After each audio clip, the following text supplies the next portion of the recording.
Assalamualaikum warahmatullahi wabarakatuh.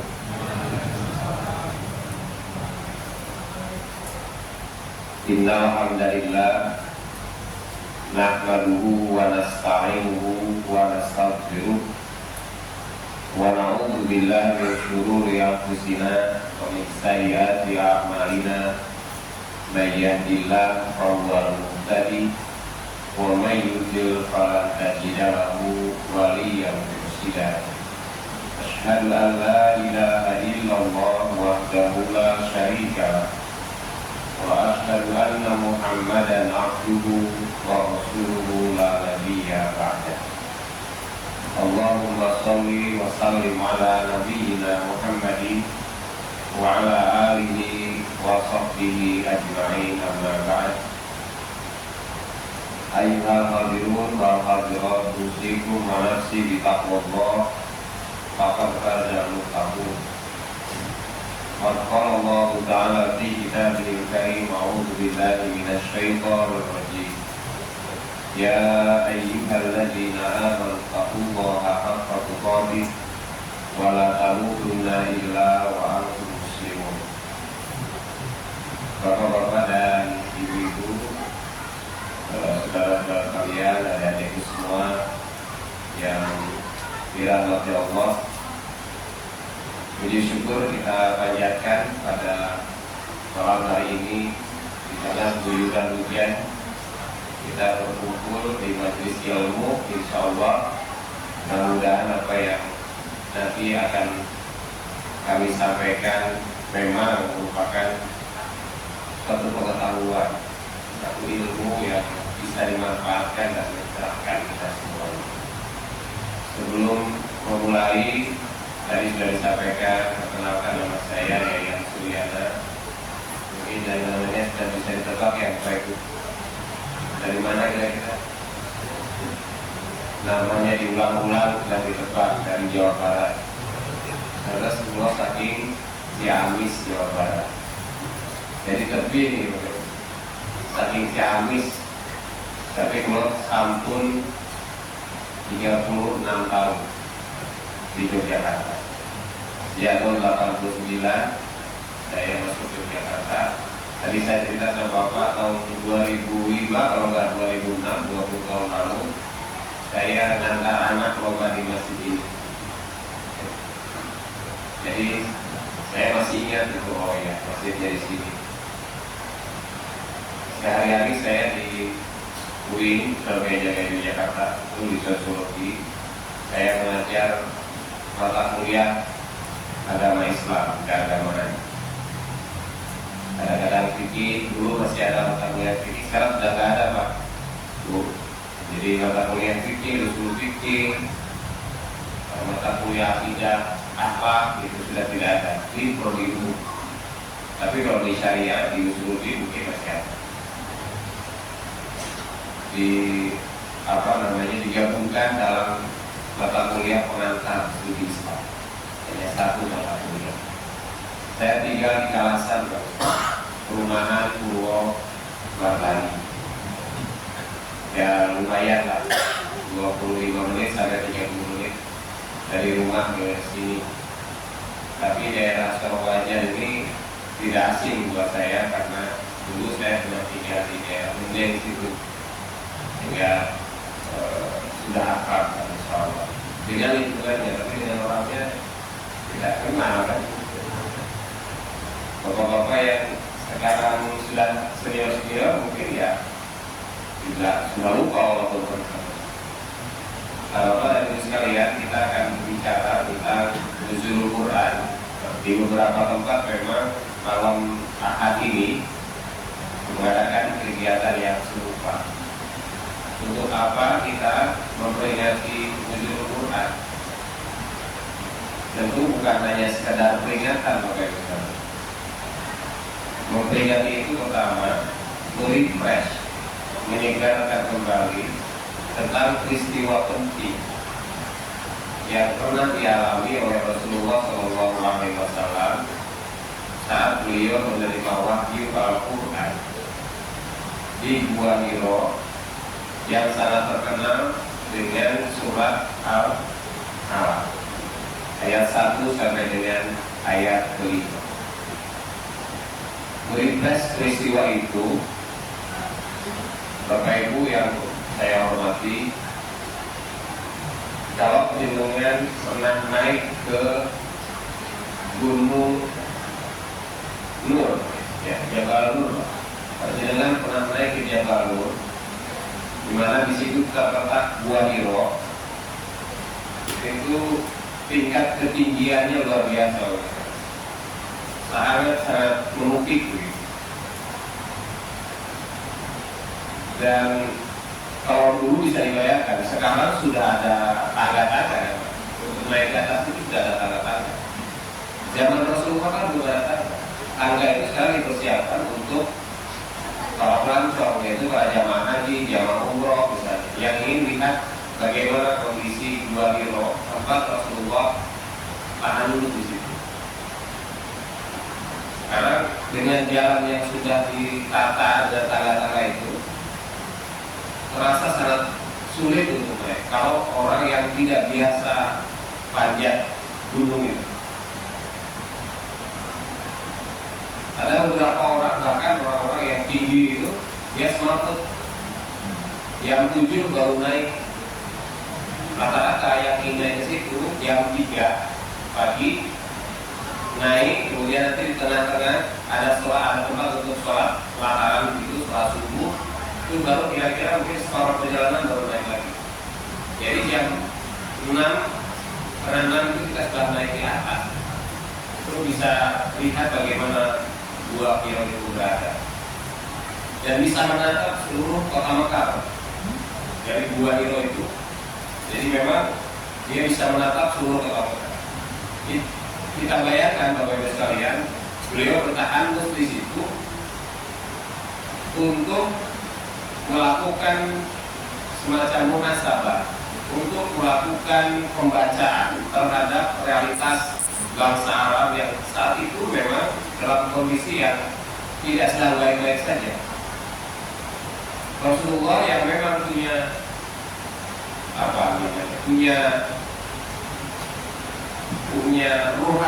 nurani yang kuat gitu, untuk memberikan sumbangan terbaik bagi masyarakatnya, masyarakat Quraisy ketika itu.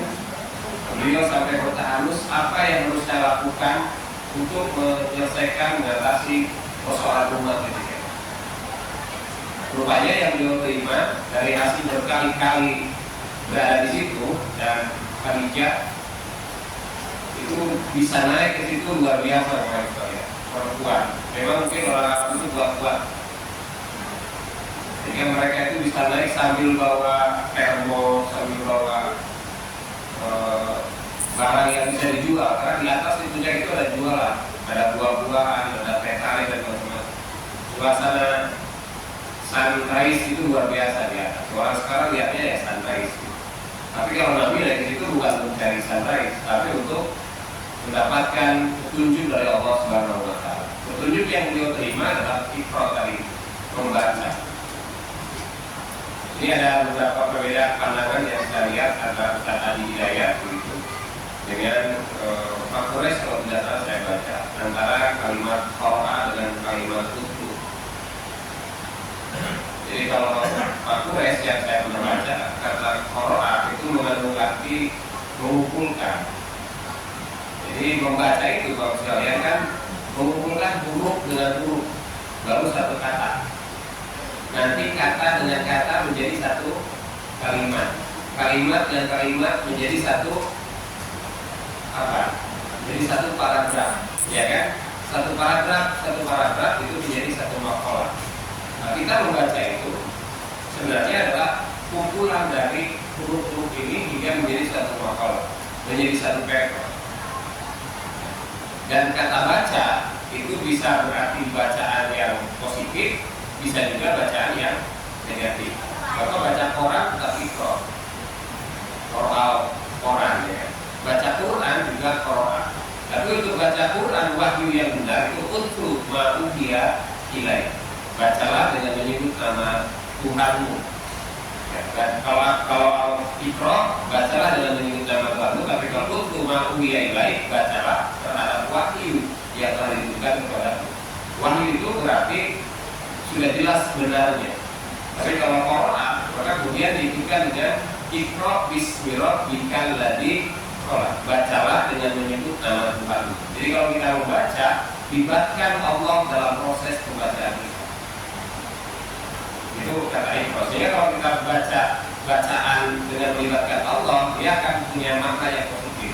Jadi kalau kita membaca tidak melibatkan nama Allah, dia sama-sama baca. Tetapi bisa jadi apa yang kita baca itu tidak bermakna pada konteks bagaimana kedekatan kita dengan Allah. Membaca itu, Bapak sekalian, tidak harus berupa teks.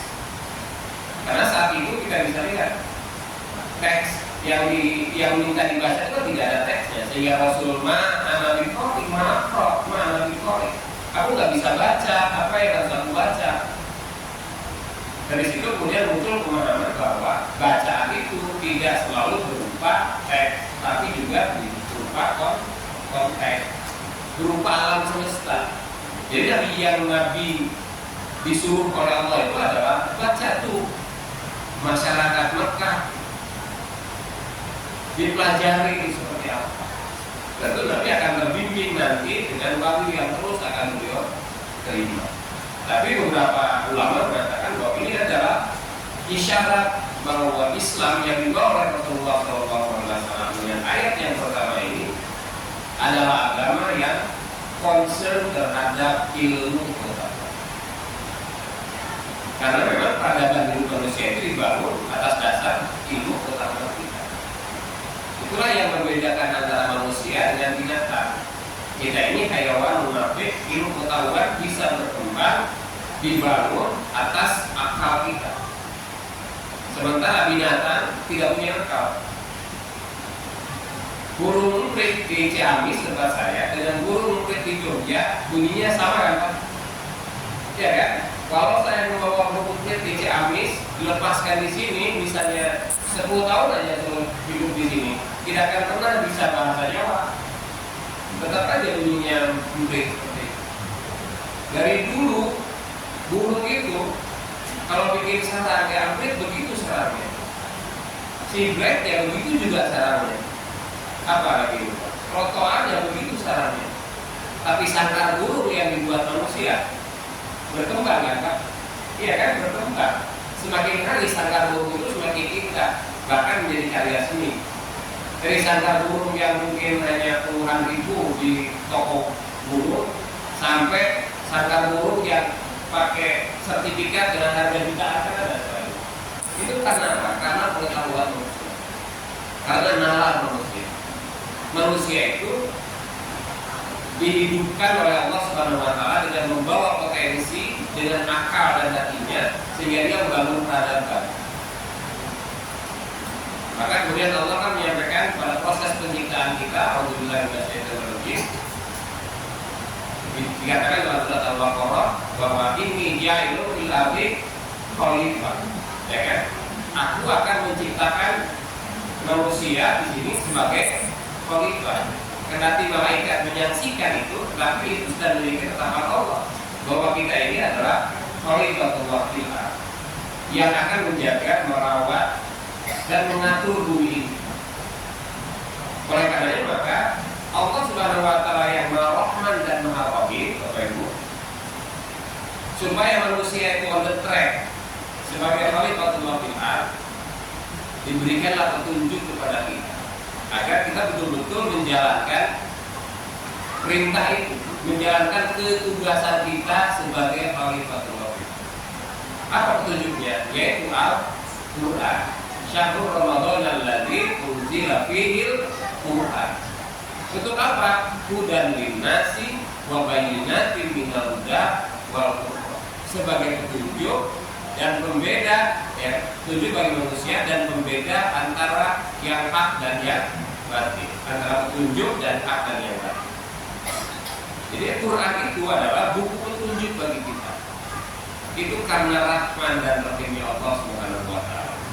Manusia memang punya potensi untuk nyeleweng, fa'al hamaha fujuroha wa taqwaha. Manusia itu punya potensi untuk fujur, nyeleweng, berbuat dosa, tapi juga dia punya peluang besar untuk menjadi orang yang bertakwa. Kalau dia diberikan jalan untuk menuju ketakwaan, itu bisa jalan. Maka kemudian Allah Subhanahu wa taala menurunkan Al-Qur'an ini berupa seluruh sistem di dalamnya sebenarnya untuk mengarahkan ke situ. Kan puasa yang kita tunaikan ini la'allakum tattaqun. Tapi dalam waktu yang bersamaan manusia itu cenderung melanggar, abai dalam semua sistem kehidupan kita ini. Coba Bapak Ibu, kita menjalankan ibadah puasa. Ini ibadah yang paling panjang. Dalam seluruh ibadah kita, puasa adalah ibadah yang paling panjang, 30 hari atau 29 hari, waktunya 13,5 jam atau 13. Tadi sholat kita taraweh itu dengan isya mungkin hanya 45 menit ya Pak, paling lama 1 jam. Yang fardunya sholat isya ya dengan bacaan surat Al-Ala tadi, itu paling banter kita 6 sampai 8 atau 10 menit. Kalau dirata-ratakan kita sholat 5 waktu sehari rata-rata 10 menit kan cuma 50 menit, nggak sampai 1 jam sehari semalam. Haji itu kalau misalnya itu kan hanya berapa hari? Tanggal 8 Tarwiyah, tanggal 9 di Arafah, tanggal 10, 11, 12, 13, 6 hari. Kalau pakai tarwiyah, kalau enggak berarti tinggal 5 hari. Kalau nafar awal bukan nafar sani, berarti tinggal 4 hari. Puncak haji kan di Al-Husna, ya kan? Di Al-Husna itu. Kalau Bapak Ibu naik haji 40 hari, itu kan selebihnya hanya tamatur, tangi manan turun, ya kan? Tangi manan turun, nunggu kapan bisa pulang, karena flight penerbangan itu kan produktif. Sehingga menunggu kita yang lamanya di sana. Malaysia itu nggak sampai 40 hari. Malaysia itu. Kenapa haji kita mahal? Karena biaya hidup di sana ditanggung. Coba kalau haji kita bisa mungkin 10 hari aja, nggak 10 hari itu. Nggak 10 hari itu. Cuma nggak bisa kita naik turun pesawatnya. Saking banyaknya jamaah kita gitu. Kecuali di sana bandaranya banyak. Tapi kan nggak mungkin Arab Saudi menyiapkan bandara hanya untuk Indonesia saja. Taif aja katanya mau dibangun bandara internasional sampai sekarang. Jadi kalau Taif sudah dibangun, itu bisa lebih mudah. Haji 5 hari atau 6 hari. Puasa Ramadan 30 hari atau 29 hari, 13,5 jam. Sangat banyak. Maka wajar kalau kemudian la'allakum tattaqun. Hanya saya kita tidak sadar dalam ibadah puasa yang terlalu panjang itu bahwa kita sedang menjalankan ibadah, ya kan Pak? Siang hari itu kita nggak sadar sedang menjalankan ibadah. Yang terasa kan hanya lapalnya saja, ya kan? Mungkin itu yang membuat kita bisa merasakan beribadah. Tapi hal lain yang memang harus melekat dalam ibadah puasa kita kadang-kadang ngomongin orang lain tetap jalan, kan? Ya kan? Mungkin saya juga tetap jalan. Gitu. Gibah juga tetap jalan, padahal itu kan mengganggu puasa kita, tapi nggak sadar. Itu adalah ketentuan Allah untuk apa? Untuk menjaga kita sebagai khalifatullah fil ardh. Coba Bapak Ibu sekalian, dengan beli laptop, TV, mesin cuci, apa lagi itu yang kita butuhkan. Lalu di dalam tasnya itu, di dalam kardusnya mesti ada apa? Ada buku petunjuk, ya kan, mesti ada buku petunjuk perawatan, bahkan di mana tombolnya, kalau perlu dirakit bagaimana cara merakitnya, kan ada. Setiap pabrik yang mengeluarkan barang, ya kan, factory itu mesti bersamaan dengan buku petunjuk perawatan, butuh petunjuk penggunaannya. Untuk apa? Supaya produk yang kita beli itu sesuai dengan quality control yang dikeluarkan oleh pabrik. Kalau ada barang yang dibeli, kata pabrik, ini usianya adalah 10 tahun, baru 5 tahun sudah rusak, itu kemungkinan Pak, ada human error, baik kita sebagai pengguna atau dari pabriknya yang memang tidak mengalami ada namanya total quality controlnya tidak tepat. Tapi bagi orang yang telaten, proses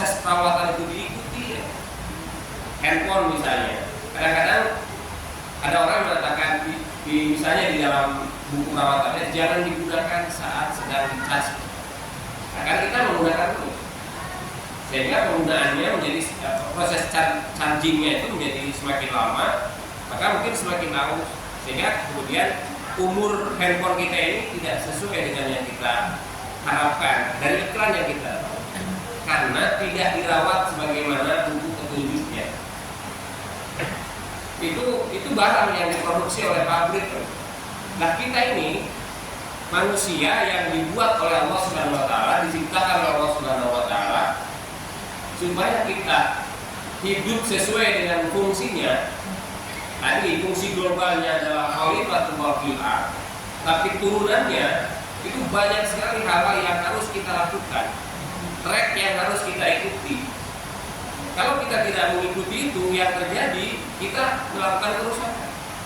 Karena buku petunjuk Al-Quran itu adalah untuk menjaga kesolehan kita, soleh diri kita, untuk menjaga supaya alam semesta yang menjadi kewajiban kita merawatnya juga dalam keadaan yang baik. Kita tidak mungkin melakukan eksploitasi terhadap alam semesta, gunung ataupun mungkin lautan, tidak mungkin kita melakukan eksploitasi. Kalau kita tahu bahwa proses eksploitasi itu akan merusak kita, akan mengganggu kita. Tapi karena tadi ujur yang mendorong kita, sikap dosa yang mendorong kita, maka kemudian kita langgar itu. Lalu Allah menyampaikan doa al-fasadu fil barri wal bahri bima kasabat aydina. Kerusakan di daratan dan di lautan itu disebabkan karena kita. Karena yang diminta oleh Allah kepada kita bukan itu. Boleh kita memanfaatkannya, tapi kita harus tahu supaya tidak merusak alam secara keseluruhan. Karena kalau kita yang bekerjanya, sehingga kemudian kita tahu aturannya. Jadi Al-Quran yang diturunkan kepada Nabi Muhammad SAW dan sampai kepada kita hari ini itu adalah buku petunjuk hudan linnas wa bayyinatin minal huda wal furqan. Nah, ini Al-Quran Bapak sekalian. Ini sama ini dengan misalnya Bapak Ibu. Petunjuk itu kan biasanya ada panah, oh ke sebelah sana. Lalu kita ambil kebutuhan di sebelah sana sebagai tempat yang kita butuhkan. Biasanya kalau adik-adik yang latihan HW misalnya atau pramuka kan ada mencari jejak itu kan. Nah, ada petunjuknya. Nah, nanti cari, Anda akan menemukan semacam pesan lalu untuk dikerjakan. Dia petunjuknya. Nah, petunjuknya itu hanya sekedar panah saja. Jadi kita melihat panah itu, kalau misalnya itu ada yang mau merubah arahnya, maka kita tidak akan pernah menemukan apa yang harus kita cari karena arahnya berubah. Apalagi dalam keadaan gelap, kita tidak akan pernah melihat petunjuknya itu. Jangankan apa yang kita carinya, petunjuknya sendiri tidak akan kita ketahui karena posisinya gelap. Al-Quran ini, menurut saya, itu dia memberikan penerang pada Al-Qurannya, sekaligus dia memberikan arah jalan hidup kita. Seperti traffic light itu, Pak. Jadi traffic light itu kan memberikan isyarat merah itu berhenti, hijau itu berjalan, kuning itu siap. Tapi kalau misalnya dalam waktu yang sama, traffic light itu memberi sinar kepada kita, ada cahayanya kan? Ada cahayanya.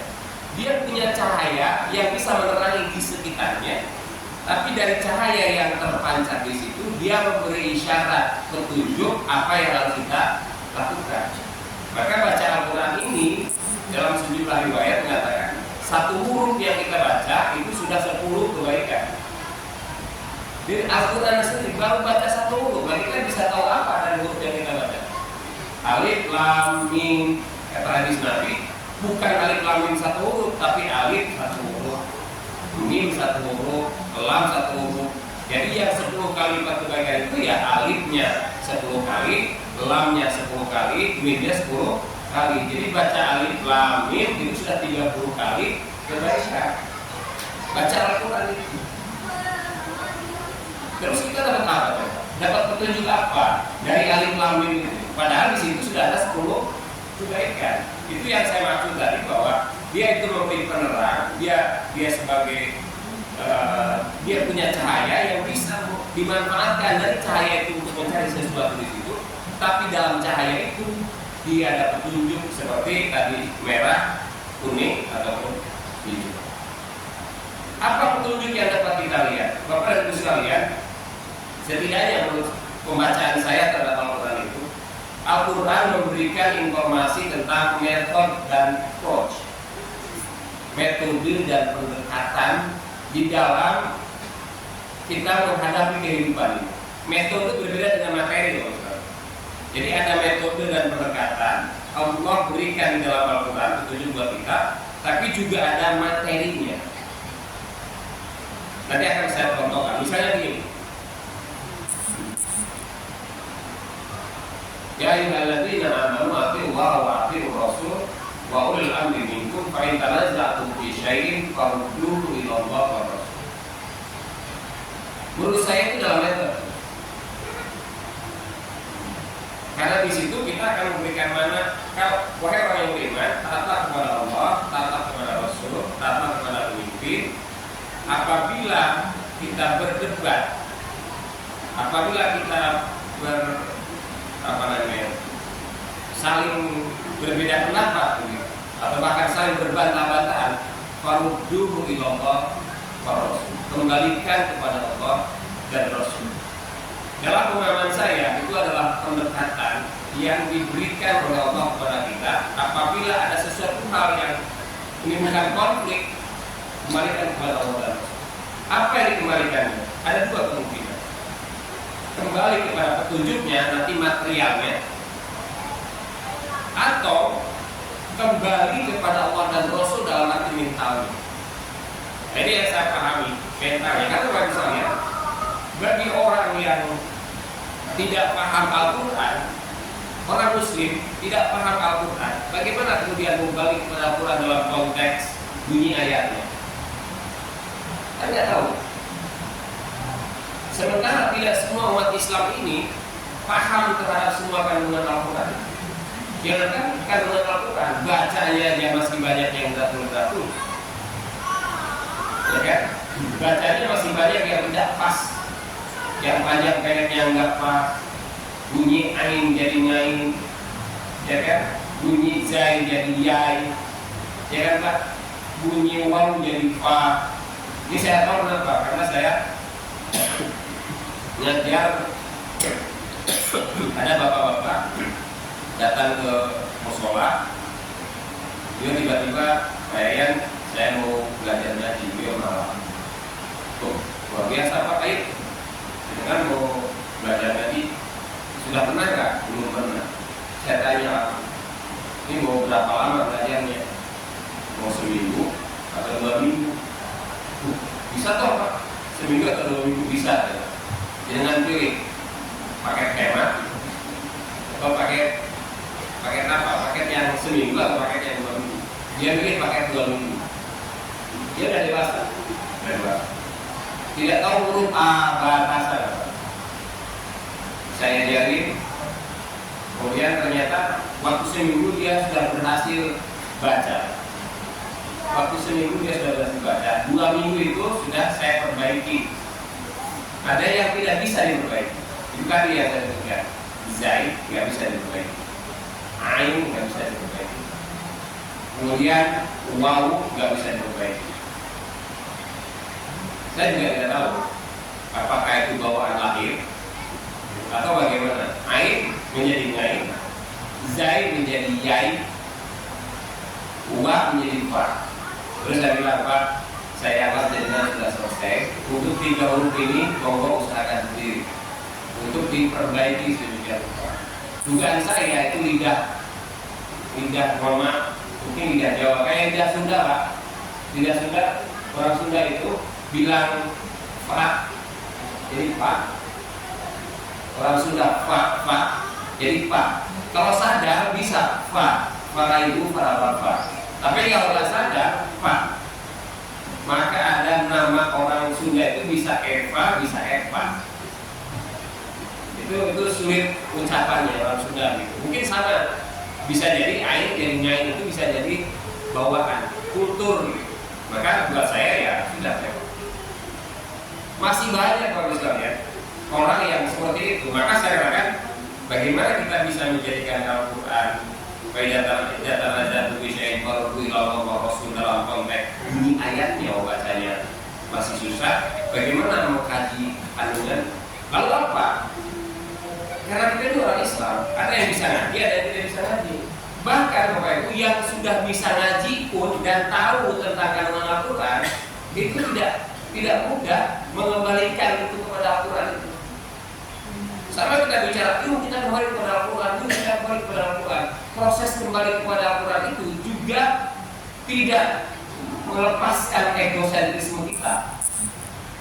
Sehingga klaim merasa bahwa aku paling nyuna, aku paling Quran itu muncul.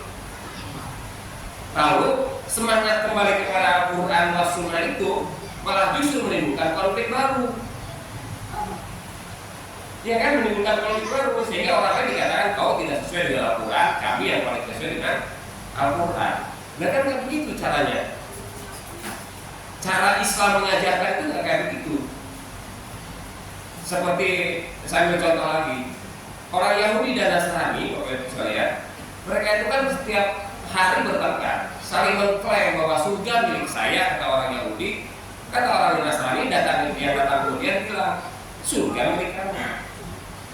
Sehingga kemudian orang Nasrani yang datang belakangan mengklaim ahli surga, kemudian orang Yahudi dipandang sebagai calon ahli neraka. Datang umat Islam, kalau kita melakukan hal yang sama, you berdua Yahudi dan Nasrani calon ahli neraka, yang calon ahli surga adalah saya. Lah apa bedanya mereka dengan kita atau kita dengan mereka? Sama-sama datang dalam sebuah peradaban, lalu mengklaim you berdua salah, aku yang benar. Mereka kira-kira terima nggak? Nggak akan terima. Lalu apa yang terjadi? Umat Islam itu umatan wasatun ditakun syuhada amalan nas itu juga metode. Jadi ketika kita berhadapan dengan fenomena masyarakat yang seperti itu, ya kita bukan kemudian justru hadir menjadi troublemaker baru, membuat problem baru. Sama dengan semangat Quran dan Sunnah tadi, justru kita malah menjadi orang yang merasa paling sunnah lalu mendiskreditkan orang lain. Itu kan bermasalah. Lalu apa yang harus kita lakukan? Dua-duanya harus berhasil kita bangun dalam diri kita untuk arruju ila Quran Sunnah. Karena zatun fi syai'in faudu ila Allah wa Rasul itu adalah betul teks harus kita baca, kita pelajari, kita rujuk substansi ajarannya, tapi ini juga harus dikembalikan kepada Allah dan Rasul. Hati kita itu. Jadi faudu ila Allah wa Rasul itu apa yang sedang kita hadapi, apa yang sedang kita lakukan, problem yang sedang kita hadapi itu jangan dibawa, apalagi dalam kondisi konflik dengan orang lain. Kalau kita serahkan semuanya kepentingan kita, semua kembalikan kepada kepentingan Allah dan Rasulnya, selesai. Tapi masalahnya adalah Quran dibacakan, tapi kepentingannya adalah kepentingan pribadi. Maka teksnya betul kembali kepada Allah dan Rasul, Quran dan hadis dikutip, tapi ininya pada kepentingan kita, bukan kepentingan Allah Subhanahu wa taala. Itu problemnya di situ. Maka saya katakan tadi ini adalah metode. Bahasa ini adalah metode atau pendekatan yang ditawarkan Al-Quran kepada kita dalam menjalankan tugas kita sebagai khalifatullah fil ardh. Ada lagi Bapak Ibu sekalian, dalam konteks metode dan pendekatan. Fabima rahmatin minallahi lintalahu walaupun taqaddam ghalidul qalbi lam qaddu min qawli. Ini hampir satu nafas dengan yang tadi. Kalau saja Nabi punya jiwa yang keras, hati yang keras dan kasar, Nabi sudah ditinggal orang. Islam tidak akan sampai hari ini kepada kita. Karena nabinya adalah nabi yang keras dan kasar. Karena manusia itu sesungguhnya adalah ingin disayangi, ingin dilembuti. Jadi kalau misalnya Bapak Ibu kita bertengkar satu sama lain dan sama-sama keras, pasti akan bentrok, semakin besar. Tapi kalau di antara kita ada satu yang lemah, bukan lemah, ada satu yang lembut. Lembut itu tidak berarti lemah. Ya, justru kemampuan membangun kelembutan diri kita itu bagian dari kekuatan kita. Seringkali orang yang kasar dan keras, dia adalah orang yang lemah sesungguhnya. Karena dia tidak mampu mengontrol emosi. Jadi orang yang lembut itu adalah orang yang sesungguhnya dia kuat. Bahkan dari kekuatan inner powernya itu, kekuatan dalamnya, dia bisa merubah sesuatu di luar jangkauannya sendiri. Karena Allah Subhanahu Wa Taala yang mendorong kekuatan itu. Contoh misalnya, Rasulullah SAW ini hadis cerita yang sangat terkenal. Setiap pagi nyuapin orang buta kan. Peristiwa itu kan populer. Setiap pagi Rasul nyuapin orang buta, dan orang buta itu setiap disuapin yang diumpat adalah Rasul. Jadi dia misu-misu ngumpat Rasul, Muhammad bla bla bla. Orang yang bagaimana orang ngumpat tidak suka. Tapi Rasul dengan lembut, dengan tenang setiap pagi nyuapin orang itu dengan penuh kasih sayang. Rasulullah.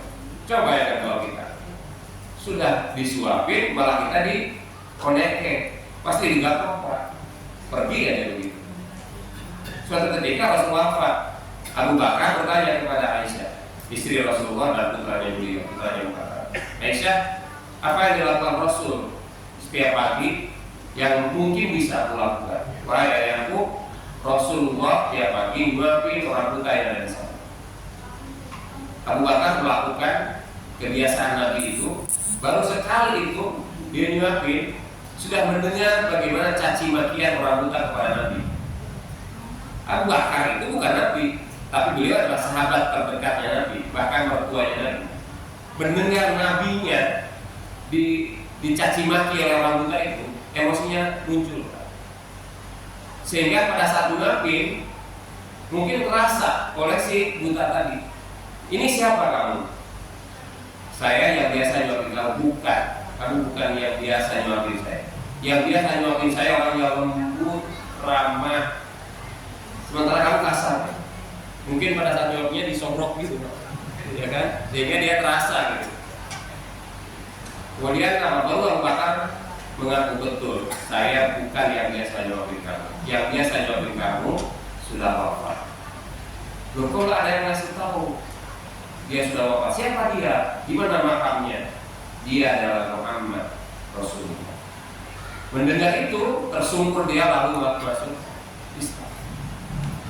Itu mental kelembutan itu. Menurut saya ayat ini boleh jadi kita katakan pembangunan pribadi kita, tapi itu adalah metode di dalam menghadapi problem publik kita. Umat Islam itu harus hadir di ruang publik yang penuh dengan kelemahan lembutan. Karena itu adalah jalan kita. Bahkan adalah fi Rasulillahi uswatun hasanah. Ada juga metode sama misalnya di dalam Al-Quran dikatakan bahwa ud'u ila sabili rabbika bil hikmah wal mau'izatil hasanah. Itu misalnya metode. Bagaimana caranya kita mentransmisikan ajaran agama kepada orang lain? Yaitu dengan cara sabili rabbika bil hikmah. Hikmah itu apa? Penuh dengan kebijaksanaan, diliputi dengan pengetahuan, wal mau'izatil hasanah. Dengan cara-caranya baik. Jadi itu Bapak Ibu sekalian yang bersifat metode dan pendekatan. Tapi ada juga yang berupa material yang bisa kita jadikan panduan sebagai petunjuk dalam hidup kita. Ini juga sama-sama petunjuk, tapi yang ini menjadikan metode, cara. Yang kedua yang tadi saya katakan adalah materialnya memang dia sebagai petunjuk pada diri kita. Misalnya, apa yang harus kita lakukan sebagai umat? Kan bisa bicara soal pribadi, individual, petunjuk itu juga bisa bicara soal umat. Itu dalam Al-Quran komplit. Kita bicara soal publik ya, soal umat. Surat Al-Imran, kuntum khairal ummatin ukhrijat linnasi ta'muruna bil ma'rufi wa tanhauna 'anil munkari wa tu'minuna billah. Engkau adalah khairul umat yang terbaik. Ukhrijat linnas yang dikeluarkan bagi manusia, diturunkan bagi manusia. Ta'muruna bil ma'ruf wa tanhauna 'anil munkar wa tu'minuna billah. Nah, tugas kita itu Bapak Ibu sekalian, sebagai umatan yang terbaik tadi, ukhrijat linnas, kita menjadi manusia yang aktif. Jangan manusia yang pasif. Jangan manusia rebahan. tapi menjadi manusia yang kreatif, terlibat dalam semua proses peradaban kita. Masjid kita sedang bangun, kita ikut. Masyarakat kita sedang bangun, kita ikut. Itu menjadi bagian. Jangan kemudian menjadi masyarakat yang apatis. Kalau kita menjadi masyarakat yang apatis, kita akan tersingkir. Ketika umat Islam, ada orang mengatakan Islam itu nggak ada hubungannya dengan politik, saya nggak sepakat. Islam itu harus ada dalam dunia politik. Kalau Islam tidak masuk ke dalam dunia politik, maka dunia politik dikuasai oleh orang-orang yang bukan agama Islam. Negara kita dikelola dalam mayoritas Muslim oleh orang-orang yang tidak ngerti agama. Payah, Pak. Maka kita tidak bisa tahu nabi ma'ruf. Menyuruh kepada kebaikan itu butuh kekuatan, butuh power. Ketua takmir hanya bisa memberikan mungkin ajakan kepada jamaahnya, tapi tidak bisa ketua takmir memberikan ajakan kepada warga yang lain, kepada jamaah masjid yang lain. Dia ada di dalam lingkungan masjidnya. Untuk membangun perubahan bangsa ini nggak bisa oleh orang-orang yang di luar sistem kekuasaan. Harus ada orang yang mengambil kebijakan. Siapa yang mengambil kebijakan? Ya kalau negara muslim ya harus kita loh. Maka kita harus menjadi bagian dalam proses politik ini. Politik yang didrive, yang dikendalikan oleh Al-Quran. Sehingga kita bisa ta'muruna bil ma'ruf wa tanhauna 'anil munkar, bisa menyuruh kebaikan dan mencegah kepada kemungkaran. Sekarang apa yang bisa lakukan? Ketika isu yang sangat terkenal hari ini, viral gitu, tentang minyak goreng yang katanya kurang dari 1 liter. Apa yang bisa kita lakukan oleh publik? Nggak bisa, Pak. Iya kan? Yang bisa melakukan itu adalah orang yang punya kekuasaan. Kita juga tidak tahu apa yang sedang terjadi hari ini. Banyak sekali alternatif untuk mengganti kerugian yang diderita oleh publik. Banyak. Kita tidak bisa apa-apa. Udah aja ya sudahlah, terimalah. Ini bagian dari umat Islam yang hebat ya. Kita sebagai umat ya begitu. Tapi kalau umatnya kemudian sudah santun, sudah lembut, tapi di atasnya keras, tidak nyambung. Maka kita hanya akan dimanfaatkan. Pertama di oplos misalnya, ya kan, itu sesuatu yang di luar kendali kita.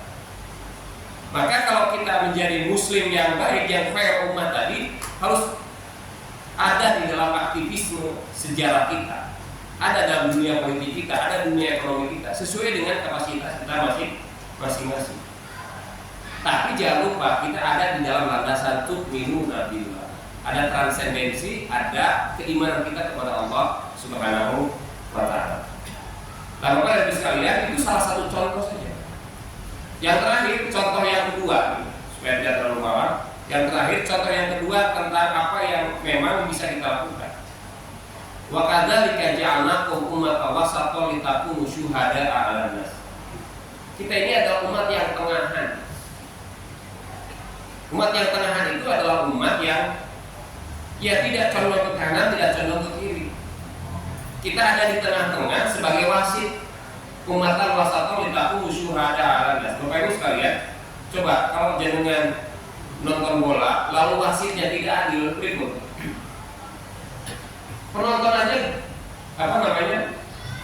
geremet gitu ya. Pemain di lapangan sudah kelahi itu. Ada satu peristiwa sepak bola di negeri kita, karena wasitnya tidak adil, penontonnya turun ke lapangan. Artinya kita ini sebagai wasit, maka harus bertindak adil. Itu semangat keadilan itu yang harus kita kembangkan. Supaya apa? Supaya kita menjadi umat yang ngayomi yang baik. Saya membaca Al-Quran Bapak Ibu sekalian, beberapa pesan-pesan di dalamnya. Kalau sungguh-sungguh umat Islam menjalankan pesan ini luar biasa.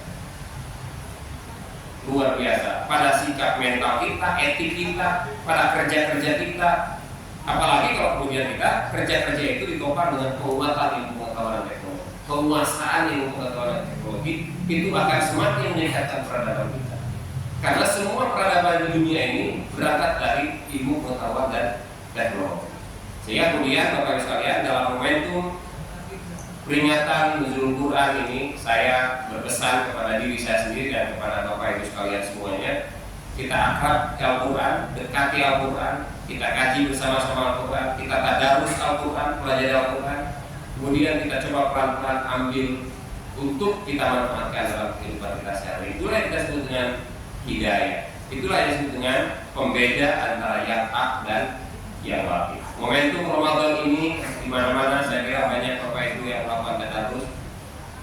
Yang sesungguhnya mungkin lebih tepat kita katakan tilawah, gitu, membaca, karena tadarus itu kan mempelajari, mengkaji. Jadi halakoh yang kita buat habis taraweh gitu, itu kan mengkaji 1-2 ayat yang kemudian kita bisa maknai dan kita bisa introspeksikan dalam diri kita. Bukan berarti itu tidak benar, itu juga benar. Tingkatkan pemahaman kita, kapasitas pemahaman kita dari baca pada paham. Itu jauh akan lebih memberikan lompatan pemahaman. Sudah diingatkan dan memang saya sudah mau berakhir. Sudah terasa ini kerongkongan juga. Itu saya ukuran mengaji saya. Kalau kerongkongan sudah mulai rasa kering, itu artinya bahwa saya sudah harus berhenti. Sejam ataupun baru setengah jam, kalau ini sudah kering ya harus dihentikan karena nanti bisa tidak nyaman dalam diri kita. Jadi itu Bapak dan sekalian beberapa hal yang bisa saya sampaikan. Pertama, saya tadi katakan bahwa Al-Quran ini sebagai petunjuk bagi kita. Al-Quran memberikan petunjuk bisa dalam arti metode dan pendekatan. Yang tadi saya diberikan 2 contoh. Al-Quran sebagai petunjuk dalam arti material yang bisa kita ikuti jalannya gitu. Yang saya tadi berikan 2 contoh. Mudah-mudahan 2 contoh kecil ini gitu, menjadi 4 pelajaran tadi ya, dari Quran sebagai metode dan Quran sebagai material itu bisa kita renungkan Bapak sekalian. Kemudian nanti bisa di breakdown, diperbesar atmosfernya, diperbesar jangkauannya, sehingga Al-Quran yang 30 juz ini, yang 114 surat ini, yang 6.600 sekian ayat ini, pelan-pelan kemudian bisa mengisi 2 skema yang tadi saya sampaikan. Saya kira demikian Bapak Ibu yang bisa saya aturkan pada malam hari ini. Mohon maaf atas segala kekurangan. Ngaji saya garing, tidak ada ketawa-ketawanya begitu, karena sudah di luar sudah hujan, jadi sudah basah begitu. Ini yang bisa saya sampaikan. Mohon maaf sekali lagi. Wassalamualaikum warahmatullahi wabarakatuh.